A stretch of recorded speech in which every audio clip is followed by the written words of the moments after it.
കാനഡയിൽ അധികാരമേറ്റ കാർണി മന്ത്രിസഭയിൽ ഇന്ത്യൻ വംശജരായ 2 വനിതകളും ആരോഗ്യവകുപ്പിന്റെ ചുമതല വഹിക്കുന്ന കമൽ ഖേര, ശാസ്ത്രം, വ്യവസായം എന്നീ വകുപ്പുകളുടെ ചുമതല വഹിക്കുന്ന അനിത ആനന്ദ് എന്നിവർ ഉൾപ്പെടെ 11 വനിതകളാണ് 24 അംഗ മന്ത്രിസഭയിൽ ഇടം പിടിച്ചത്. കനേഡിയൻ പാർലമെന്റിലെത്തിയ ഇന്ത്യൻ മുഖങ്ങളെ പരിചയപ്പെടാം. കനേഡിയൻ പാർലമെന്റിലേക്ക് തെരഞ്ഞെടുക്കപ്പെട്ട ഏറ്റവും പ്രായം കുറഞ്ഞ അംഗമാണ് കമൽ ഖേര. 36-കാരിയായ ഖേര ഡൽഹിയിലാണ് ജനിച്ചത്. കമൽ ഖേരയുടെ സ്കൂൾ പഠനകാലത്ത് കുടുംബം കാനഡയിലേക്ക് കുടിയേറിയതാണ്.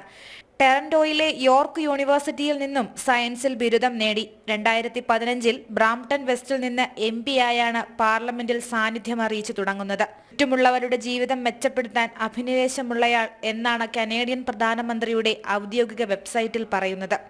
നോവ സ്കോട്ടിയയിലാണ് ഇന്ത്യൻ വംശജയായ അനിത ആനന്ദിന്റെ ജനനം. ജസ്റ്റിൻ ട്രൂഡോ രാജിവെച്ചതിന് പിന്നാലെ പ്രധാനമന്ത്രി പദത്തിലേക്ക് നിർദ്ദേശിക്കപ്പെട്ട പേരായിരുന്നു അനിതയുടേത്. അഭിഭാഷകയായും ഗവേഷകയായും അവർ ജോലി ചെയ്തിട്ടുണ്ട്. ടൊറന്റോ സർവകലാശാലയിൽ പ്രൊഫസറായും ജോലി ചെയ്തു.